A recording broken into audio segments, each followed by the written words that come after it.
धनजैया कैलस थाना में रिपोर्ट, जाके धनजैया कैलस थाना में रिपोर्ट, जाके धनजैया कैलस थाना में रिपोर्ट, जाके धनजैया कैलस थाना में रिपोर्ट, जाके धनजैया कैलस थाना में रिपोर्ट।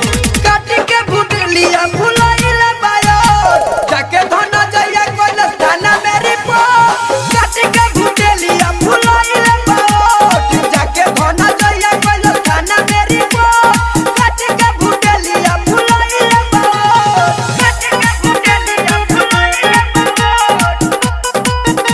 फुलाइला बायो।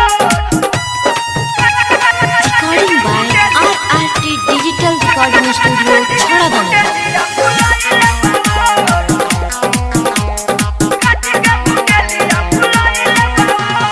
हो गइले कउमर बाके बाटे अभी बेलूरा, कहेला किया मैंने भले हमर धूरा।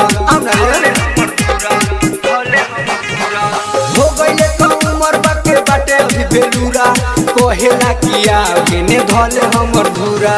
पहिले बाए के मिसिरा वो सपोर्ट, पहिले बाए के मिसिरा वो सपोर्ट, काट के भुटलिया फुलाइला बाबा, जाके धनजैया कैलस थाना में रिपोर्ट, काट के भुटलिया फुलाइला बाबा, काट के भुटलिया फुलाइला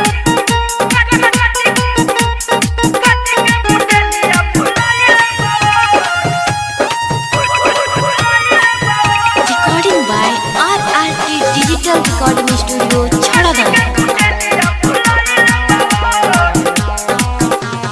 बॉबी किशन नंदन जी के मन में बारे खोट, का कहीं दया के सामान बारे छोट, का कहीं दया के सामान बारे छोट। बॉबी किशन नंदन जी के मन में बारे खोट, धनजय अजय पप्पू के सामान रहे छोट। कहत रहे रे छौड़ी हाली हाली घोट, कहत रहे रे छौड़ी हाली हाली घोट,